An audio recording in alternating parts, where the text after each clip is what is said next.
Bəzi insanlar var, mənim dediklər təkrar edir. Deyir, yazıqsınız insanlar. Kimlər ki, o əsasən problemli olaraq əməllərdən, negativ şeylərdən çətinlik çəkərək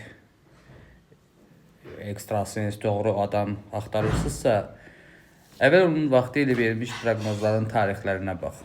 İndi belə bir şey izah etməyə çalışıram ki, onu deməyə çalışıram ki, aldanmayın da. Mənim verdiyim proqnozları təkrar edən adamlar var. Mən bugün proqnoz verirəm, sabah mənim dediklərimi bir başqa sözləri də qataraq təkrar edir.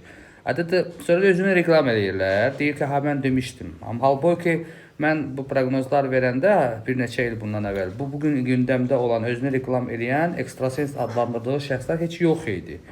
Bu sözləri reklam edərək sizin cibinizə girir. Sizin özünüzə görə edirəm. Yazıqsınız, aldanmayın. Mənim dedikləri təkrarlamağın